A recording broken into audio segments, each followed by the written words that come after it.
کہ جب وہ شبنم سوکھ گئی تو انہوں نے دیکھا کہ میدان میں چھوٹی چھوٹی گول چیز پڑی ہے جیسا کہ پالے کے دانے ہوتے ہیں۔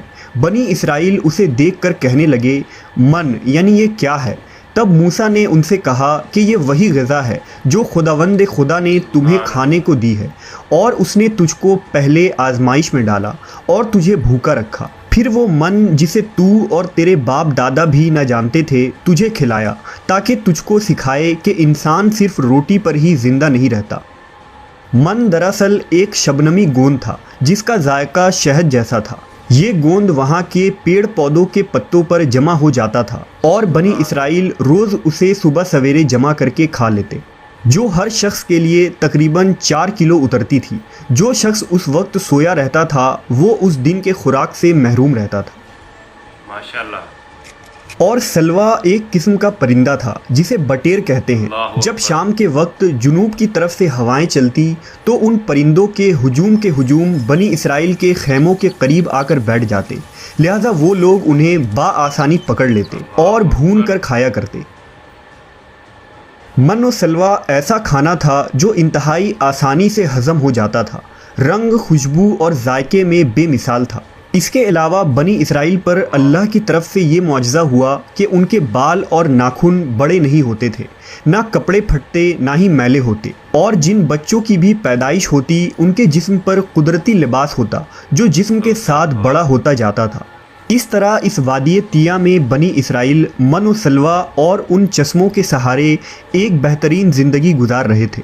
حضرت موسیٰ علیہ السلام کا یہ حکم تھا کہ روزانہ تم لوگ من و سلوا کو کھا لیا کرو اور کل کے لیے ہرگز اس کا ذخیرہ نہ کرنا، مگر بعض لوگوں کو یہ ڈر لگنے لگا کہ اگر کسی دن من و سلوا نہ اترا تو ہم لوگ اس چٹیل میدان میں بھوکے مر جائیں گے۔ چنانچہ ان لوگوں نے من و سلوا میں سے کچھ چھپا کر کل کے لیے رکھ لیا، لہٰذا نبی کی نافرمانی کرنے پر ایسی نحوست پھیل گئی کہ جو کچھ لوگوں نے کل کے لیے جمع کیا تھا وہ سب سڑ گیا اور آئندہ کے لیے اس کا اترنا بھی بند ہو گیا۔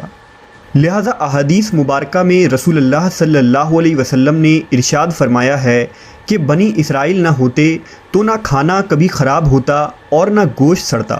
کھانے کا خراب ہونا اور گوشت کا سڑنا اسی تاریخ سے شروع ہوا، ورنہ اس سے پہلے نہ کھانا بگڑتا تھا اور نہ گوشت سڑتا تھا۔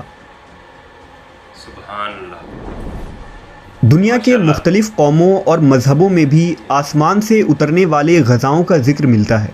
بدھ مت کے روایتوں کے مطابق جب دنیا کا ایک چکر ختم ہو جاتا ہے تو آسمان سے غذا برسنے لگتی ہے۔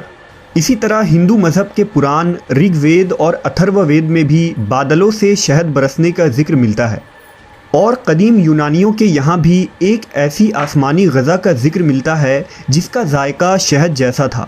یہی شہد جب دریاؤں پر برستا تو ان کا رنگ دودھ کی طرح سفید ہو جاتا۔ ہم نے دیکھا کہ خدائے برحق نے بنی اسرائیل کے نجات کے لیے سمندر کو چیر کر راستہ پیدا کر دیا، وادی طیہ میں ان کے لیے بادل کا سایہ بھیجا، ان کے پینے کے خاطر چٹیل اور بنجر میدان میں چشمے جاری کیے، اور کھانے کے لیے آسمان سے من و سلوا بھی نازل کیا۔ لیکن ان تمام نعمتوں اور راحتوں کے ملنے کے باوجود بنی اسرائیل کے سرکش لوگوں نے اللہ پر توکل نہ کیا۔ انہوں نے خدا کے معجزات کو اپنے آنکھوں سے دیکھا تھا، لیکن اس کے باوجود انہوں نے کھانے کو اگلے دن کے لیے جمع کرنا شروع کر دیا۔ بالکل اسی طرح جب ہم کسی مصیبت اور پریشانی میں پھنسے ہوتے ہیں تو ہم یہ یاد نہیں رکھ پاتے کہ اللہ نے اس سے پہلے ہمارے لیے کیا کیا اور ہمیں کتنی نعمتیں عطا کی تھی۔ ہم صرف یہ دیکھتے ہیں کہ اس وقت ہم اتنی بڑی مصیبت میں پھنسے ہیں۔ مشکلیں چاہے کتنی ہی بڑی کیوں نہ ہو، یہ یاد رکھنی چاہیے کہ ان مشکلوں سے بھی بڑا ہمارا پروردگار ہے جس کے لیے کچھ بھی ناممکن نہیں۔ اسی طرح رزق کے خاطر ہمیں آنے والے دنوں کی فکر کرنے کی ضرورت نہیں، کیونکہ خداوند پر بھروسہ رکھنے والوں کو وہ غیب سے رزق عطا کرتا ہے۔ جی تو ویورز، آج آپ نے دیکھا من و سلوا کی اصل سٹوری۔